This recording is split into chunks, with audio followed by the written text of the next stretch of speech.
Glory to the King high, He heralding the sing. Glory to the King high, He heralding the sing. Glory to the King.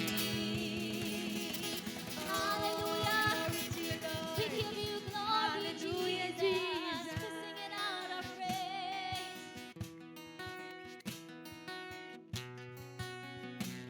Titiwala sa'yo, sa inyo lamang, Panginoon. Sing sa piling mo, oh Diyos. Hanggang ako'y naglalaho, ako ay kakapit sa iyo, sa yakap mo, oh Diyos. Payapang puso ang nais ko, tanging magmumula sa'yo. Magtitiwala sa'yo, Panginoon.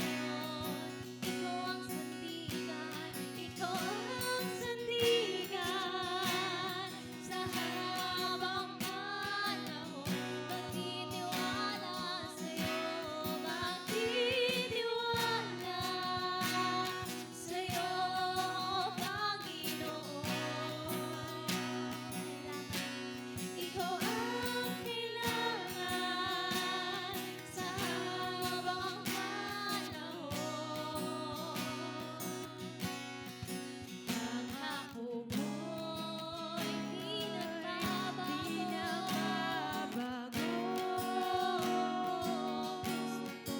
Ang puso ko'y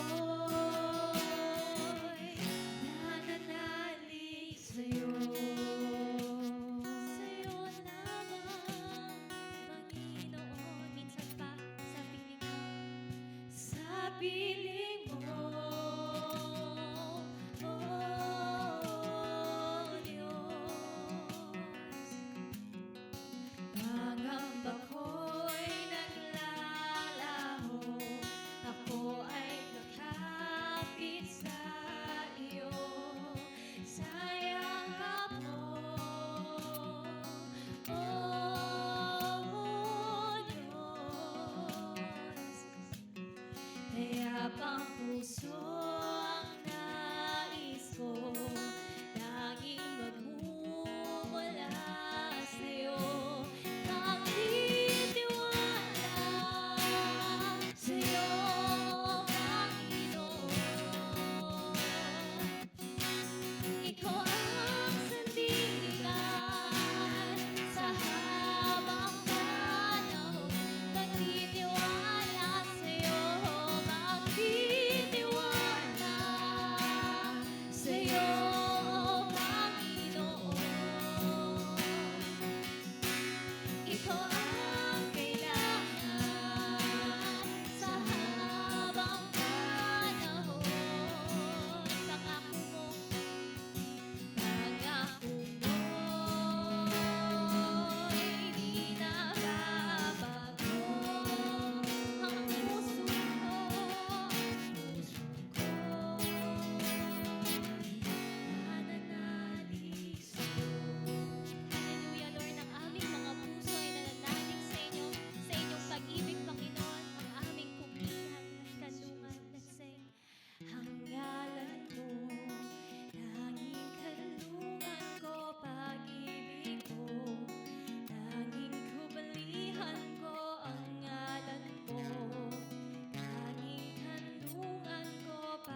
aking pag-asa.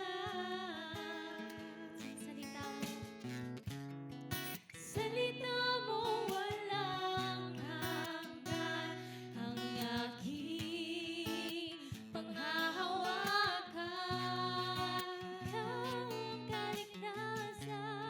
Ikaw ang kaligtasan, Jesus, ako'y naniniwala, hindi nagbabago pagmamahal mo. Dakilang Diyos, kay buti-buti mo. Di ka nagkukulang sa bawat araw. Lubos at wakas ang iyong katapatan. Kailanman, ikaw ang sandigan ko. Walang papantay, O Diyos, sa pag-ibig mo. Sing Panginoon, Panginoon, sa'yo nakatuon sa kahit anong panahon. Yes, Jesus. Sa pagtangis at kagalakan, Jesus, ika'y papupurihan. Hindi nagbabago pagmamahal mo. Dakilang Diyos, kay buti-buti mo. Di ka nagkukulang sa bawat araw. Lubos at wakas ang iyong katapatan. Hindi nagbabago, hindi nagbabago pagmamahal mo. Dakilang Diyos, kay buti-buti mo. Di ka nagkukulang sa bawat araw. Lubos at wakas ang iyong katapatan. Kailanman, ikaw ang sandigan ko. Walang kapantay, O Diyos, sa pag-ibig mo. Tapat ka, O Diyos, purihin ka. Itataas ang ngalan mo, Ama. Tapat ka, O Diyos, tapat ka, O Diyos, purihin ka. Itataas ang ngalan mo, Ama. Tapat ka, O Diyos, tapat ka, O Diyos, purihin ka. Itataas ang ngalan mo, Ama. Tapat ka, O Diyos, purihin ka. Itataas ang ngalan mo, Ama.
po.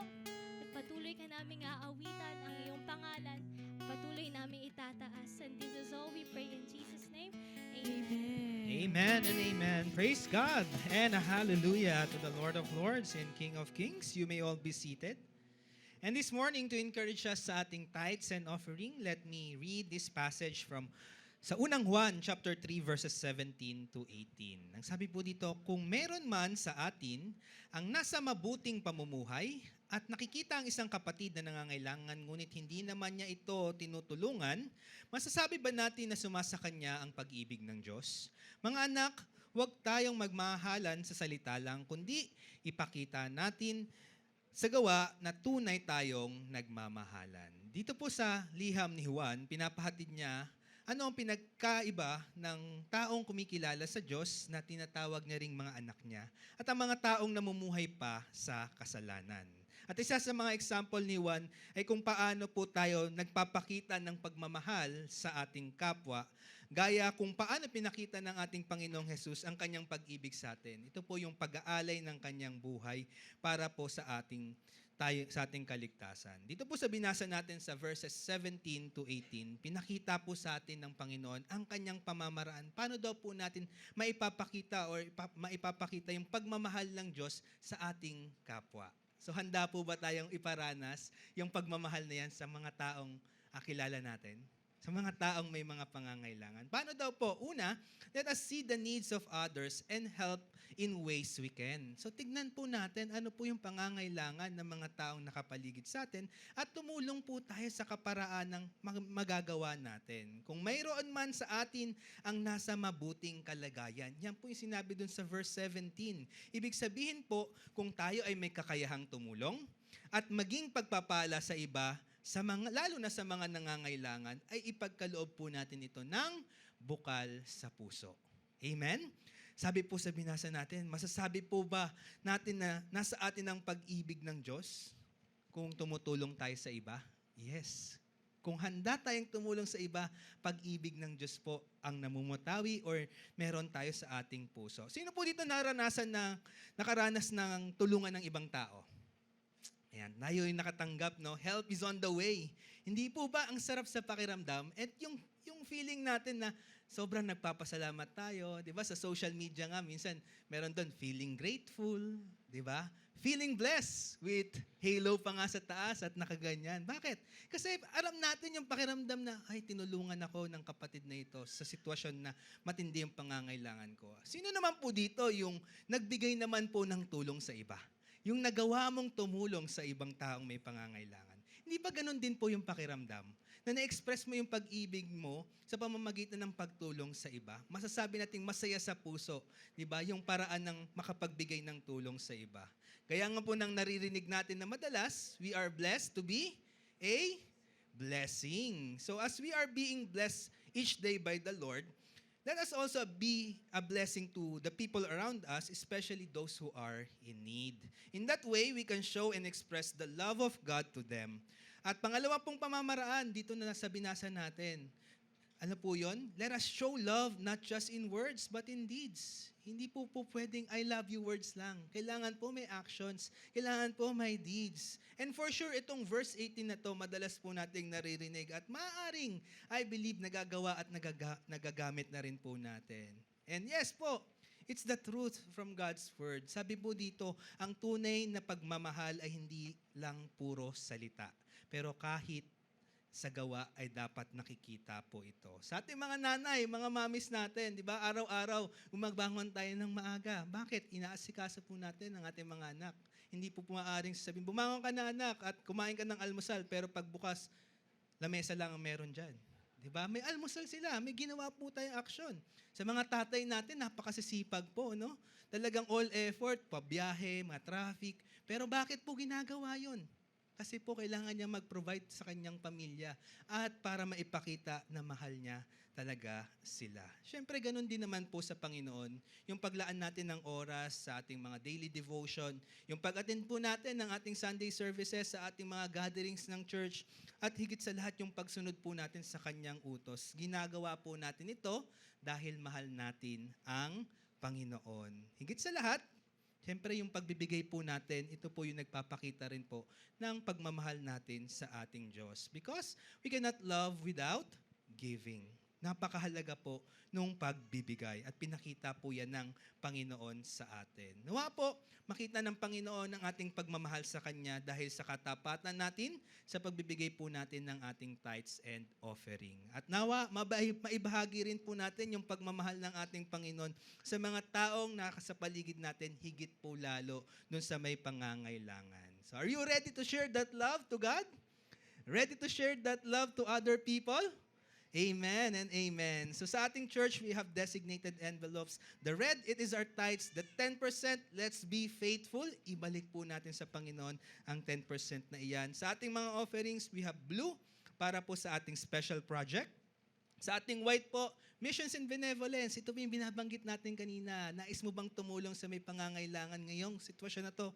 White envelope po ang kinukuhanan natin ng pondo. Of course, yung brown envelope po natin, our building project, the progress, tuloy-tuloy lamang po at we all believe the sooner makakalipat na rin po tayo sa ating new building, new sanctuary. Praise the Lord our God. And as we celebrate Christmas season, sabi nga po nila, Christmas is also the season of grieving. Kaya naman po, this time meron po tayong light blue envelope dito. Para saan po ito? This time, let us give a gift to our Savior. At ito pong light blue envelope na pong ito, ay lahat po na makokolekta or maiipon po natin sa light blue na ito ay para po rin sa ating building project. So tayo po ay mag-ready sa pagbibigay natin sa ating Panginoon. At this time, inaanyayahan ko pong lahat na tumayo at tayo po ay manalangin. Panginoon naming Diyos, papuri at pagsamba, pasasalamat ay nag-uumapaw sa aming puso, Panginoon, dahil hindi nyo kami pinababayaan. Ang iyong patnubay, ang iyong provision, Lord, ay lagi po naming nararanasan sa amin at sa aming buong pamilya. Salamat, Lord, dahil ang pagpapala mo ay laging dumadaloy sa amin, Panginoon. And we pray, Father, help us to be wise and prudent, Lord, sa paggamit ng mga resources na pinagkakaloob nyo sa amin. We also pray, Father, that continue to cultivate that generosity, Panginoon, sa aming puso sa pagbibigay sa aming mga offerings at ganun din po, Panginoon, sa pagtulong sa aming mga kapwa na may pangangailangan. May we always be able to show your love, Father, Lord, to every one of us, Panginoon. Maraming salamat po. To you be all the glory and praises. In Jesus' mighty name, everybody say, Amen and Amen. Let's give to the Lord our tithes and offerings.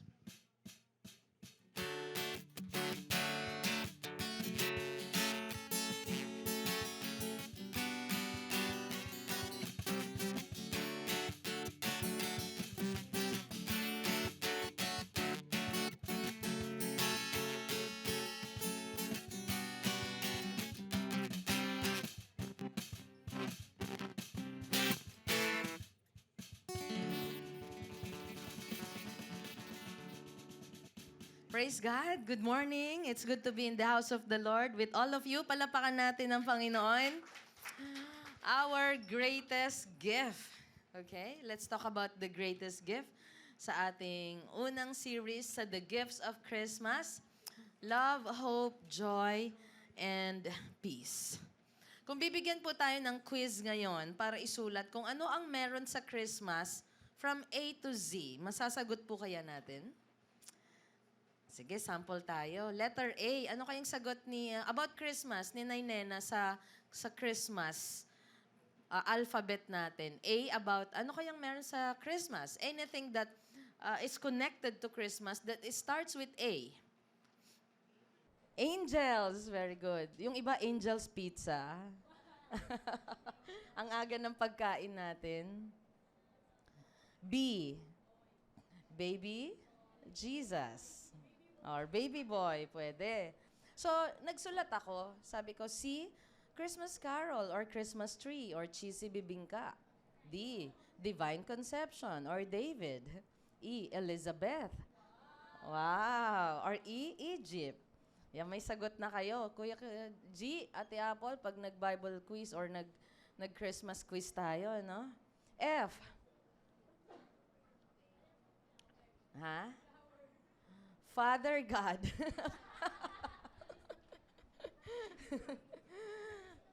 Feliz Navidad. Wow. Galing ninyo. G, gifts. H, heaven or Herod the Great. I, Emmanuel. J, Jesus. K, Kris Kringle. L, lamb or linen cloth or love. M, Magi or Mary. N, Noel, the first Noel. O, Holy Night. P, Parol. Okay, Pharaoh, pwede. Ano pa letter P? Presents. Yeah. O, punta na tayo sa Q. Ano na nga yung Q? Or queso de bola. Wow. Okay. R, reindeer. S, star or savior. T, tree. How about U? Unwrapping of gifts. V, veil. W, white. X, wala na pong magtatalo. Pwede kayong bumata ng Xmas, Christmas. Ayan. That is Greek. And Z, Zechariah the prophet. So, sabi ko, yun yung mga naisip natin dahil kilala natin ang ating Savior, ang ating Christmas story. So, paano kung sa busy ng month na to, para sa'yo, ano ang Christmas? Okay? Can you list like 3 things na talagang priority mo ngayong Christmas? December is the busiest, and December is an exciting season lagi. Pero sa iba, maybe, to some, December, ito yung you're going through hardship, relationship issues, financial concern, you are unemployed, you lost a loved one, okay? Parang masasabi mong, iba yung holiday ko ngayon. It is an unusual year. But always remember, Christmas, it's all about the greatest gift. And His name is Jesus. It's a season of giving. First, let me show you this picture. The Magi's who visited Jesus gave gifts. Ano yung binigay nilang gifts? Gold, frankincense, and myrrh. Diba? It's a season of giving. And let's talk about the greatest gift. And how about the shepherds? Anong binigay nila kay Jesus? Let's go down to the next photo. Anong binigay nila kay Jesus? They gave their gift of time and their belief. Naniwala sila sa angel. Pumunta sila, nag-spend sila ng time sa family. Sipin niyo yung mga panahon na yon, ang ganda na meron kang company. Di ba? Sa panahon na may isinilang ka, maganda yung may bumisita sa'yo, may kasama ka, may kakwentuhan. Sumari yung mga shepherds. Nakipag-usap, nakipagkwentuhan, at merong company yung family. And how about Mary in that photo? Anong binigay niya sa Panginoon? Pinahiram niya His womb. Di po ba? Regalo niya sa Panginoon. And the angels. How about the angels? Ano ang niregalo nila? Anong binigay nila sa Lord? Their gift? Worship. Nalala nyo sa devotion natin sa Revelation, walang tigil ang mga angels sa pagsamba sa Panginoon. Why? Because they know Him. Those who know God will not stop giving their worship to the Lord. Those who know the truth, the Magi's, they know the prophecy, they know the truth, hindi sila nag-hold back kung ano ang meron sila. Nagbigay sila ng regalo. But the question now, what is the greatest gift that God gave us? Ang Diyos naman, ano po yung the best na binigay niya sa atin na regalo? Jesus, who was born in a manger. Okay, let's read John. John chapter 3, verse 16. For God so loved the world that He gave His only Son, that whoever believes in Him should not perish, but have eternal life. The greatest gift. It's a season of giving, pero tandaan natin, ang ibinigay sa atin ng Panginoon, because He loved the world. God so loved the world. See? Kapag may pag-ibig, may pagbibigay. Yung kaninang challenge sa atin. Nagbibigay tayo, nagkakaloob tayo dahil may pag-ibig. Ang Panginoon, pinagkalooban niya tayo ng tagapagligtas dahil mahal niya tayo. Hindi nung tayo ay malinis, banal, nung tayo ay marumi pa. He gave His only Son. Why? Because we cannot save ourselves from sin, from death, from hell. God gave us Jesus that we might have eternal life. He gave Jesus because He loved the world. He loved us. Romans 5:8. But God showed His great love. Ang pag-ibig ay ipinapakita, ipinapadama. Di po ba? Ang taong nagmamahal ay nagpapadama ng kanyang pag-ibig. So, express our love to the Lord also. Bakit tayo nandito? Di ba? Bakit tayo nag-gather? Bakit we celebrate Christmas? Because we love God. And why do we give our lives to the Lord, our worship to the Lord? Because we love Him. And bakit natin nagagawa yon? Because God showed His great love for us by sending Christ. He gave Jesus. He sent Jesus to what? To die for us while we were still sinners. Diba? Nagpapakita ang taong may pag-ibig. In-express niya, pinapadama niya. When we were kids, receiving a package from our parents who works abroad, anong feeling pag may package? Wow, exciting. Right? Isang malaking package. Meron na bang nakatanggap ng malaking package recently? Yes? Oh, balikbayan box sa ating mga Pinoy. Nagniningning ang ating mata pag may balikbayan box. Alright? At yung iba naman, well, they work dito sa Metro Manila and then magpapadala sa province a box of gifts. Wow! Andun yung excitement. Parang lagi kang nag-aabang sa pintuan mo. Andyan na ba yung magdi-deliver? Talagang sensitive ka dun sa tunog ng parating na truck or van. Diba? At dati, pag nagpapadala din ng letter sa amin, yung Christmas cards, anong ginagawa ng mga lolo't lola nun or ng mga nanay at tatay? Nakaipit na $1. Magkano sa'yo? Alright. Diba? Nung pandemic, ang exciting din pag may Grab driver or delivery vehicle outside your door. Because someone who loves you sent something for you to enjoy, right? Okay? Sino yung mga 1 week pinapadalhan dahil hindi makakilos noong pandemic? Naranasan natin yon or someone who cares for us. Sarap kaya nun, yung tatanungin na sa'yo, what's your address? God's great love is upon us. God loved us when we were still sinners. He showed His love. He sent us the greatest gift because of His great love. At yung package na yon, walang ibang laman kundi si Jesus sa womb ni Mary. Luke 2, let's read papaano isinilang ang ating Savior para madagdagan yung Christmas A to Z list natin. Okay? In those days, a decree went out from Caesar Augustus. Ay, pwede pala sa si Caesar Augustus. That all the world should be registered. May census, magparehistro lahat. This was the first registration when Quirinius, yan, dyan ko nakuha yung Q, was governor of Syria. And all went to be registered.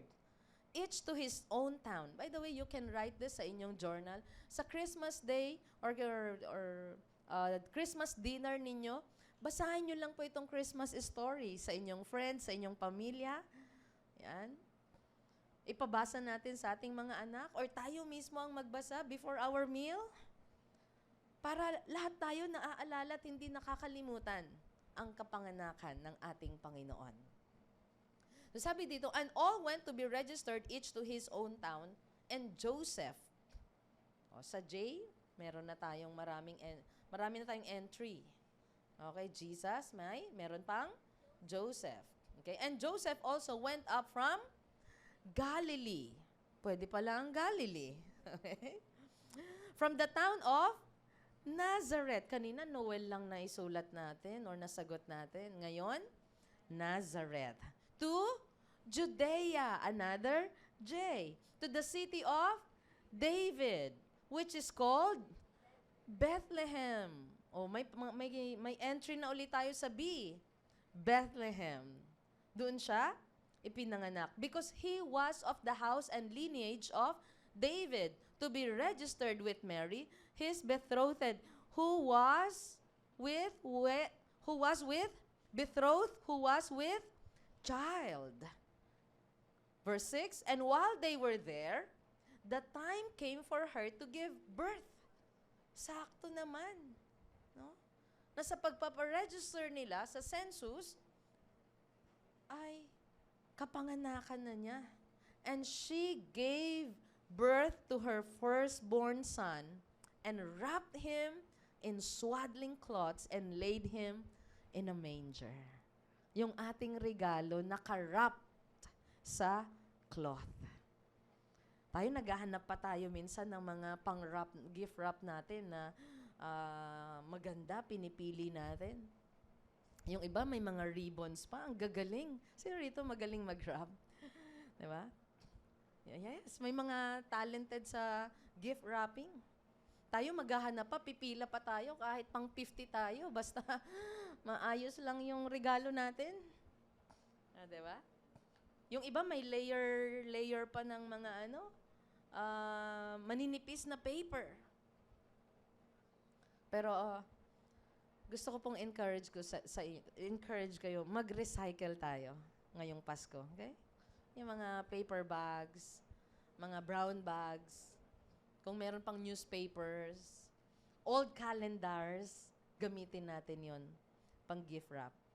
Pero, ang ating regalo, wrap him in swaddling cloths and laid him in a manger. Oh, may entry ulit tayo sa letter M. Manger.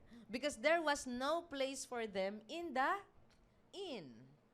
At another I. Nahirapan din ako sa I eh. Pero Emmanuel lang naisip ko. Meron din palang in. Okay? Are you ready for a Christmas quiz? Wow. Padamihan na lang ng entry. So, yun po yung birth ng ating Jesus, ng ating Savior, na nirecord ni Dr. Luke. Pero puntahan po natin yung John 19:10. Hindi lamang po siya pinanganak. Siya din po ay namatay. And look at the verse. Taking Jesus' body, the two of them wrapped it with the spices in strips of linen. Yung regalo natin, binalot ng cloth, laid in a manger. This time, binalot din siya ng cloth, strips of linen, may spices, pero nilaid na siya sa tomb. Pero bakit ba siya namatay? He came in human form, but He died for our sins. Our gift was wrapped in strips of linen. This was in accordance with Jewish burial customs. Siya po ay namatay to pay the price for our sins. Again, that is love. The greatest gift is Jesus because God loved us. 1 John 3:1, see what kind of love the Father has given to us, that we should be called children of God. And so we are. Again, What kind? See, what kind of love? Sabi sa Tagalog, pag-isipan nyo kung gaano kadakila ang pag-ibig ng Ama sa atin. Okay? Na tinawag niya tayong mga anak niya. That we should be called children of God, and so we are. At papaano niya tayo matatawag na anak? Through Christ alone, through Jesus. The reason why the world does not know is that it did not know Him. Pero makikilala natin siya kung kikilalanin natin ang ating Panginoong Jesus na siya lamang ang ating tagapagligtas. Eternal life is knowing God, knowing Jesus. Okay? Kinikilala natin siya, sumasampalataya tayo sa Kanya.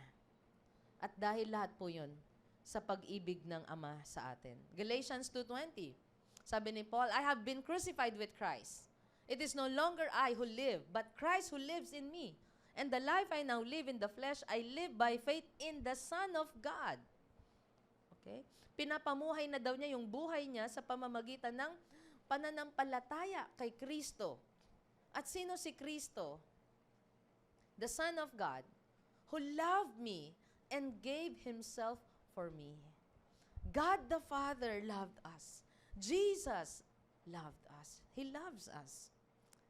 And so He gave Himself for us. Tell the person next to you, Jesus loves me. Amen. He gave Himself for you. Bakit nabalot ang Kanyang katawan sa cloth, laid in a manger? Because He loves you and me. Bakit nabalot ang Kanyang katawan with spices? With a linen cloth? Because He loves you and me. O, may entry pa daw ulit sa S, spices. Wow. Sige, paramihan tayo sa Christmas Day, okay? December 25. Yung mga competitive, mag-research na. 1 John 4:9. In this, the love of God was made manifest among us. Pag sinabing manifest, ipinakita niya. Ipinakita ng Diyos ang kanyang pag-ibig. Ipinapadama ang pag-ibig. Ipinapakita ang pag-ibig. Ang may pag-ibig ay nagbibigay. Love is a strong word. Powerful word. It's an action word. See, in this, the love of God was made manifest among us. Pinakita niya sa atin, papaano? That God sent His only Son into the world. He sent. He gave. Ipinakita, ipinadama, ibinigay. So that we might live through Him. Meron pa bang hihigit dito sa pag-ibig na ito? Wala na po. Nothing compares to the love of God. And you know what? When we love God, it becomes easy to love others. Do you agree with me? Nung wala pa sa atin ang pag-ibig ng Panginoon, napakadali sa atin magalit, manakit, magmura, okay? Maging masama, gumawa ng masama. Napakadali sa atin lahat yun. Because we don't have the love of the Father. Because we don't have Jesus. God's love is manifested among us. He gave us His Son, Jesus. He lives in us. And so that we might live through Him. So when we love God, it becomes easy to love others. 1 John 4:11. Beloved, if God so loved us, we also ought to love one another. Okay? If we have the love of God, we love others. If we have the love of God, ipinapakita natin ang pag-ibig, ipinapadama, at ipinapadala natin ang ating kakayahan sa isang tao. Nung nagbigay ang Panginoon sa atin ng pag-ibig niya, hindi dahil mabuti tayo, kundi dahil makasalanan tayo. We cannot save ourselves. We need Him. Diba? That's the grace of God. That's the love of God. Do you know the song, Santa Claus is Coming to Town? Okay. He's looking who's naughty or nice. Okay? That's not gift. That's not gift. He's looking who's naughty or nice. You need to be nice to receive His gift. Okay? Pero ang Panginoon, nung naughty pa tayo, ano pa? Nung makasalanan pa tayo, inibig niya na tayo. At ngayon, na meron na tayong pag-ibig ng Diyos, ibigin din natin si Nati. Si Naughty. Okay.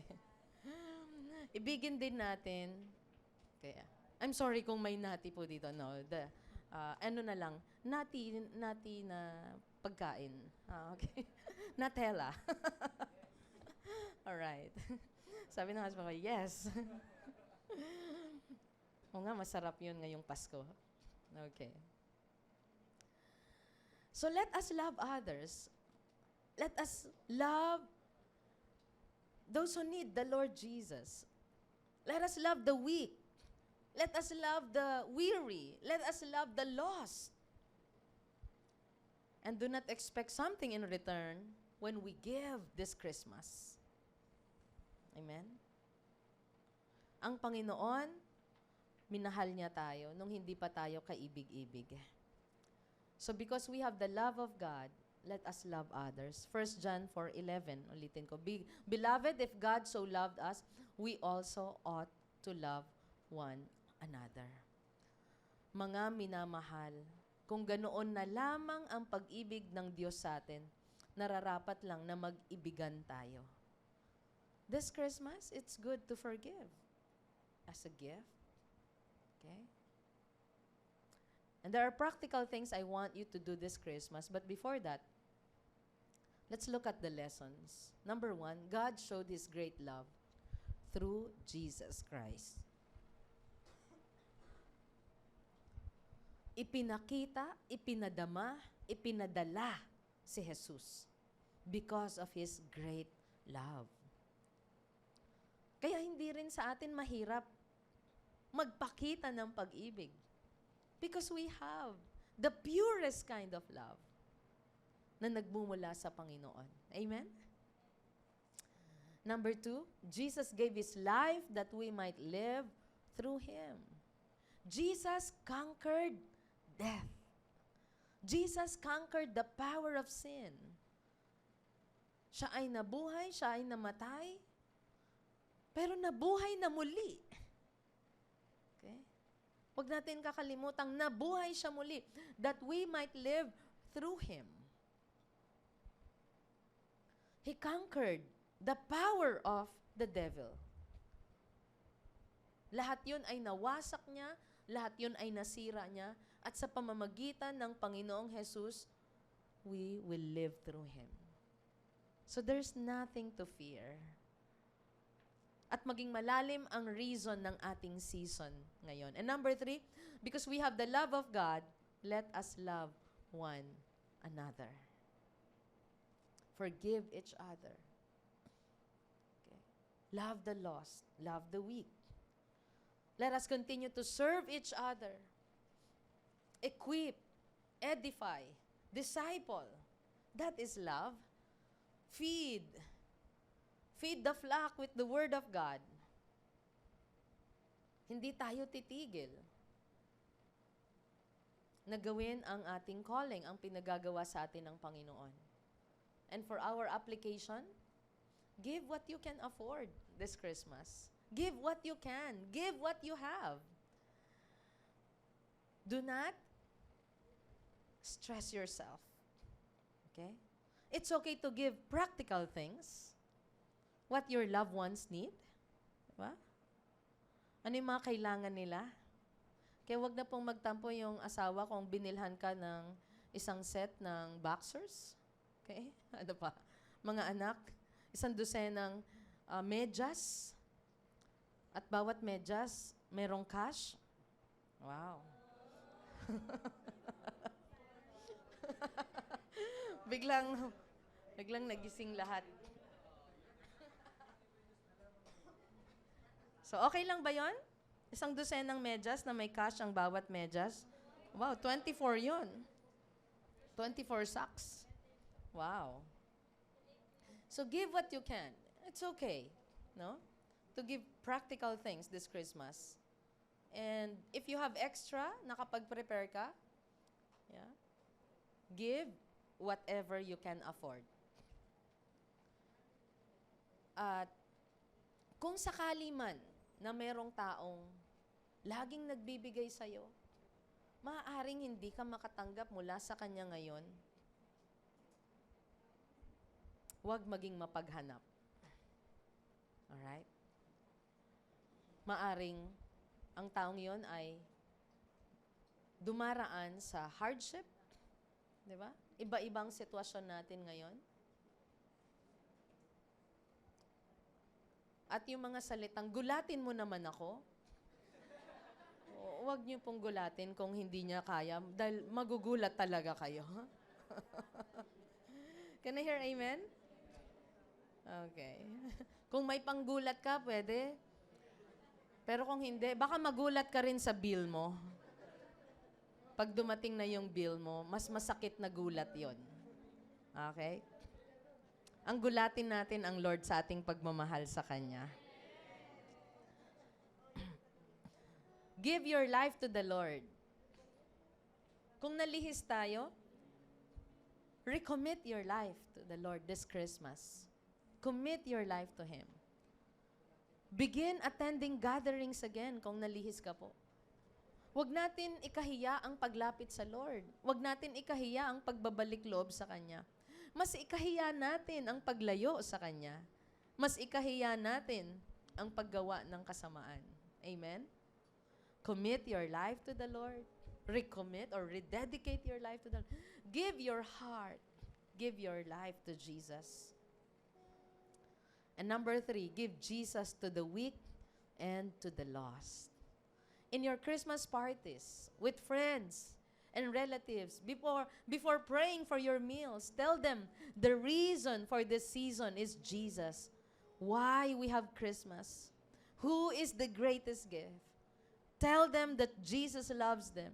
That we have a problem, but God sent His solution. He gave us Jesus, the reason for this season. Pag di natin alam ang reason, wala tayong direction. Marami po sa atin noon, pag sinabi nating Pasko, malamig na naman. Diba? Oh, malungkot na naman. Kasi nga po, hindi natin alam yung reason. Ang reason ay hindi tao, hindi regalo, hindi anumang mga nakahain sa ating hapagkainan. The reason, may kasapatan, may contentment ang ating puso pag alam natin ang reason ngayong Pasko. Give Jesus to the weak and to the lost. At kung kaya natin sila, like I've said, ang challenge natin ngayong Pasko, invite them sa iyong tahanan with a simple meal. Again, what you can afford, what you can offer, and then refresh their soul. Pray for them. Or kahit malakas sila at gusto mo din na may edify pa siya, mas strengthen mo pa yung faith niya. Invite that friend, that loved one. Invite a family, in extra family. Minsan, yung pamilya parang tayo lang, pero baka may kailangan kang i-invite na kamag-anak. Mag-usap-usap kayo at sabi nyo, ngayong Pasko, ito ang kasama natin. Okay? Sa Christmas dinner natin, or Christmas lunch, Christmas breakfast. And then again, before praying for your meal, read the Bible story about the birth of Jesus. Tell them the reason for this season. What's the best gift you could give to someone else this Christmas is the gospel. It's all about the love of God, the birth and the death and resurrection of Jesus. 1 John 4:19, we love because He first loved us. Let us love God. Let us love the weak, the lost this Christmas. Because the greatest gift is love. And His name is? Let us all stand up. and let's sing this song.